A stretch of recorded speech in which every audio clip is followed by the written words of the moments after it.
Hello student, chapter number 5 આનુવંશિકતા અને ભિન્નતાના સિદ્ધાંતોમાં હવે આપણે આગળનો જે ટોપિક છે મેન્ડલનો પ્રયોગ, બે જનીનનું વારસાગમન, દ્વિસંકરણનો પ્રયોગ, ઇનહેરિટન્સ ઓફ ટુ જીન્સ. તો આપણે એક સંકરણનો પ્રયોગ વિશે માહિતી આપેલી છે. તેમાં એક સાથે એક જ લક્ષણ આપણે ધ્યાનમાં લીધેલું હતું, પ્રકાંડની લંબાઈ, ઊંચો છોડ અને નીચો છોડ, વિરોધાભાસી અભિવ્યક્તિ. હવે દ્વિસંકરણ પ્રયોગમાં આપણે એક સાથે બે લક્ષણો ધ્યાનમાં લેવાના છે. તો આ રીતે જે પ્રયોગ કરવામાં આવે છે, જે સંકરણ કરવામાં આવે છે, તેને દ્વિસંકરણ કહેવામાં આવે છે. તો દ્વિસંકરણનો પ્રયોગ મેન્ડલે જે કરેલો છે વટાણાના છોડ ઉપર, તેના વિશે આપણે માહિતી આપીએ. તો આ માટે બે લક્ષણો ધ્યાનમાં લીધેલા છે. એક છે બીજનો આકાર અને બીજું છે બીજનો રંગ. તો બીજનો આકાર, એમાં બે અભિવ્યક્તિ હતી, પ્રભાવી અને પ્રચ્છન્ન, ગોળ અને ખરબચડો. બીજનો રંગ, તેમાં પણ બે અભિવ્યક્તિ વિરોધાભાસી, પીળો રંગ અને લીલો રંગ. તો જે ગોળ આકાર છે પ્રભાવી, તેના માટે જે જનીન બંધારણ છે કેપિટલ આર, રાઉન્ડ, અને ખરબચડા માટે સ્મોલ આર સંકેત આપણે લઈએ. તેવી જ રીતે બીજનો રંગ પીળો, જેના માટે યલો એટલે કેપિટલ વાય, અને લીલા માટે આપણે સ્મોલ વાય લઈએ, કારણ કે પ્રચ્છન્ન જનીન છે. આપણે અગાઉ માહિતી આપેલી છે તે મુજબ પ્રભાવી છે તેને કેપિટલ એટલે કે મોટા મૂળાક્ષર વડે, અને પ્રચ્છન્ન છે તેને નાના એટલે કે સ્મોલ મૂળાક્ષર વડે આપણે દર્શાવવાના છે. તો મેન્ડલે એક સાથે બે લક્ષણોને ધ્યાનમાં રાખીને પ્રયોગ કરેલા છે, બીજનો આકાર અને બીજનો રંગ. તો પી પેઢીમાં તેને ગોળ આકાર અને પીળા રંગના બીજ લીધા, જેનું જનીન બંધારણ છે capital R R, capital Y, અને ખરબચડો આકાર અને લીલા રંગના બીજ સ્મોલ આર, સ્મોલ વાય, ગોળ અને પીળા રંગના બીજ, ખરબચડા અને લીલા રંગના બીજ. તો તેનું સંકરણ કરવામાં આવે તો F1 પેઢીની અંદર જે બંધારણ પ્રાપ્ત થાય છે તે પહેલાં આપણે જન્યુઓનું નિર્માણ દર્શાવીએ. તો અહીં RY પ્રકારના જન્યુઓ ઉત્પન્ન થાય છે. અહીં આપણે જોઈએ તો સ્મોલ આર, સ્મોલ વાય આ જન્યુ ઉત્પન્ન થશે. હવે આ જન્યુઓ જોડાય છે એટલે capital R, capital Y, small Y. તો F1 પેઢીની અંદર આ જનીન પ્રકાર પ્રાપ્ત થાય છે, વિષમયુગ્મી. કેપિટલ આર, સ્મોલ આર છે તો ગોળ રંગના બીજ, કેપિટલ વાય, સ્મોલ વાય છે તો કેપિટલ વાય પ્રભાવી છે એટલે પીળા રંગના. તો F1 પેઢીની અંદર બધા જ બીજ ગોળ આકાર અને પીળા રંગના પ્રાપ્ત થાય છે, એટલે કે કોઈ પણ એક જ પિતૃને સમાન છે. એટલે કે આ પ્રયોગ છે તે એક સંકરણના પ્રયોગ જેવો જ પ્રયોગ છે. ધારો કે આપણે એક સંકરણનો પ્રયોગ લઈએ, બીજનો આકાર અને બીજનો રંગ. તો બીજનો આકાર ગોળ પ્રભાવી, ખરબચડો પ્રચ્છન્ન. તો પી પેઢી, F1 પેઢીમાં બધા ગોળ પ્રાપ્ત થાય. બીજનો રંગને ધ્યાનમાં લઈએ તો પીળો અને લીલો રંગ છે, તો F1 પેઢીમાં બધા જ બીજ છે તે પીળા રંગના. તો દ્વિસંકરણના પ્રયોગમાં પણ આપણને ગોળ અને પીળા રંગના બીજ જ પ્રાપ્ત થાય છે F1 પેઢીમાં. આગળ સ્વફલન કરવામાં આવે તો F2 પેઢીમાં 3:1 પ્રમાણ એક સંકરણ પ્રયોગમાં મળે છે. તો દ્વિસંકરણ પ્રયોગમાં આપણે પી પેઢીમાં RRYY તેનું સંકરણ સ્મોલ આર, સ્મોલ વાય બીજ સાથે કરેલું છે.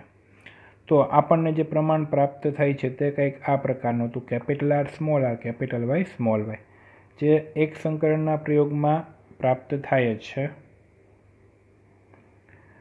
ટૂંકમાં દ્વિસંકરણમાં એક સાથે બે લક્ષણો ધ્યાનમાં લીધેલા છે. તો F1 પેઢીમાં જે ગોળ અને પીળા રંગના બીજ પ્રાપ્ત થાય છે તેમાં સ્વફલન કરાવતા આપણને F2 પેઢી પ્રાપ્ત થાય છે. તે પહેલાં આપણે જન્યુઓનું નિર્માણ જોઈએ. તો અહીં વિષમયુગ્મી બંધારણ છે, 2 વિષમયુગ્મી જનીન છે. તો આપણું સૂત્ર હતું 2 પાવર ઓફ n. તો કુલ 4 જન્યુઓ ઉત્પન્ન થશે. Capital R, capital Y, capital R, small y, small r, capital Y, small r, small y. તો 4 પ્રકારના જે જન્યુઓ છે તે ઉત્પન્ન થાય છે. તો NCERT ટેક્સ્ટ બુકનો આપણે ચાર્ટ જોઈએ. પી પેઢીમાં ગોળ આકાર અને પીળા રંગના બીજનું સંકરણ ખરબચડા આકાર અને લીલા રંગના બીજ સાથે કરવામાં આવે તો F1 પેઢીમાં બધા જ બીજ ગોળ આકાર અને પીળા રંગના પ્રાપ્ત થાય છે. તો F1 પેઢીનું જનીન બંધારણ અને સ્વરૂપ પ્રકાર દર્શાવેલું છે. F1 પેઢીમાં હવે સ્વફલન કરાવવામાં આવે તો આપણને હવે F2 પેઢી પ્રાપ્ત થાય છે. તો F1 પેઢીમાં જે બંધારણ હતું તેમાં કુલ 4 પ્રકારના જન્યુઓ ઉત્પન્ન થાય છે. તો આ રીતે આપણે અગાઉના લેક્ચરમાં પણ માહિતી આપેલી હતી જન્યુઓ કઈ રીતે ઉત્પન્ન થાય તે. તો કુલ 4 જન્યુઓ છે. R, capital R, capital Y, capital R, small y, small r, capital Y, small r, small y. તો હવે આ 4 જન્યુઓ ને આપણે પ્યુનેટ સ્ક્વેરમાં દર્શાવીએ, નર જન્યુ અને માદા જન્યુ. તો નર જન્યુ અને માદા જન્યુ બહારની બાજુ દર્શાવેલા છે. તો હવે આ જન્યુઓ જોડાય અને ફલિતાંડ યુગ્મનજનું નિર્માણ થાય છે. એટલે કે F2 પેઢીમાં આ જન્યુઓ જોડાવાથી કુલ આપણને 16 બીજ પ્રાપ્ત થાય છે. તો કેપિટલ R, કેપિટલ Y ની સાથે capital R, small capital Y જોડાય તો આ પ્રકારનું જનીન બંધારણ જોવા મળશે. તો તેવી રીતે આ જન્યુઓ જોડાવાથી કુલ અહીં 16 યુગ્મનજ પ્રાપ્ત થાય છે. હવે આપણે તેનું બંધારણ જોઈએ, સ્વરૂપ પ્રકાર. તો પહેલું બંધારણ છે તેમાં ગોળ આકાર અને પીળા રંગના બીજ પ્રાપ્ત થાય છે. બીજામાં પણ ગોળ અને પીળા. ત્રીજામાં કેપિટલ R, કેપિટલ R છે એટલે ગોળ, કેપિટલ Y છે પ્રભાવી પીળા, ગોળ અને પીળા. અહીં આપણે જોઈએ તો પણ કેપિટલ R, કેપિટલ Y છે ગોળ, પીળા, કેપિટલ R, કેપિટલ Y છે ગોળ, પીળા, કેપિટલ R, કેપિટલ Y ગોળ અને પીળા. અહીંયા આપણે જોઈએ સ્મોલ r છે એટલે કે ખરબચડા, કેપિટલ Y છે એટલે પીળા, કેપિટલ R, કેપિટલ Y છે એટલે કે ગોળ અને પીળા, સ્મોલ r છે ખરબચડા, કેપિટલ Y છે પીળા, કેપિટલ R, કેપિટલ Y છે ગોળ અને પીળા, કેપિટલ R છે એટલે કે ગોળ અને સ્મોલ y છે એટલે કે લીલા, કેપિટલ R છે ગોળ, સ્મોલ y છે લીલા, સ્મોલ r છે ખરબચડા, કેપિટલ Y પીળા, કેપિટલ R છે ગોળ, સ્મોલ y છે એટલે લીલા, અને છેલ્લે બધા સ્મોલ છે એટલે કે ખરબચડા અને લીલા. તો કુલ અહીં આપણને 16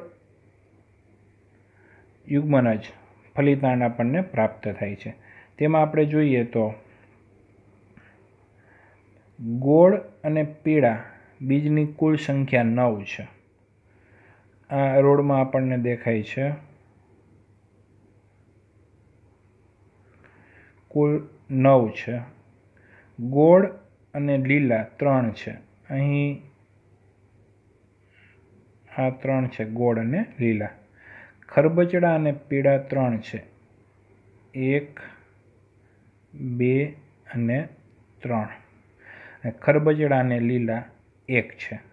તો સ્વરૂપ પ્રકાર પ્રમાણે એટલે કે જે ફિનોટાઇપ પ્રાપ્ત થાય છે તે 9:3:3:1 કુલ 4 અલગ અલગ સ્વરૂપના બીજ આપણને પ્રાપ્ત થાય છે. એટલે કે F2 પેઢીમાં આપણને પિતૃત્વ જેવા અને બિનપિતૃત્વ બીજ પણ આપણને પ્રાપ્ત થાય છે. તો અહીં આપણે જોઈએ તો ગોળ અને પીળા પિતૃપેઢીમાં હતા, ખરબચડા અને લીલા પણ પિતૃપેઢીમાં હતા. ગોળ અને લીલા, ખરબચડા અને પીળા પિતૃપેઢીમાં નથી, એટલે કે તે કેવા છે? બિન પિતૃત્વ. તો 16માંથી આપણને કુલ 6 બીજ એવા પ્રાપ્ત થાય છે જે બિન પિતૃત્વ છે. તો એની આપણે પર્સન્ટેજ ટકાવારી જોઈએ તો 37.5% આપણને બીજ બિન પિતૃત્વ પ્રાપ્ત થાય છે. તો એક સંકરણના પ્રયોગમાં બીજના આકાર માટે જે પરિણામ પ્રાપ્ત થયેલું હતું ગોળ અને ખરબચડા, જેનું પ્રમાણ હતું 3:1.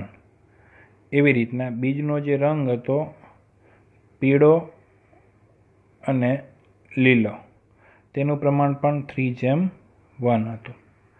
તો દ્વિસંકરણમાં આપણે ફિનોટાઇપનું પ્રમાણ આપણને જે પ્રાપ્ત થાય છે, તો આ 3 સાથે આ 3 જોડાય એટલે 9 આપણને ગોળ અને પીળા. આ 3ની સાથે આ 1 જોડાય એટલે કે ગોળ અને લીલા 3. હવે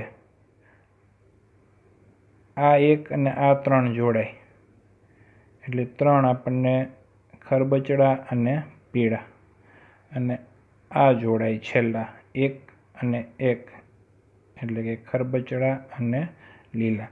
તો દ્વિસંકરણમાં જે ફિનોટાઇપ આપણને પ્રાપ્ત થાય છે તે એક સંકરણ જેવું છે, 9:3:3:1. એક સંકરણમાં 75% બીજ ગોળ આકારના હતા. દ્વિસંકરણમાં પણ 16માંથી 12 બીજ ગોળ આકારના છે, એટલે કે 75% ગોળ આકારના બીજ જ છે. તેવી જ રીતે 75% પીળા રંગના બીજ છે, 25% ખરબચડા અને 25% લીલા. હવે આપણે વર્ણન જોઈએ.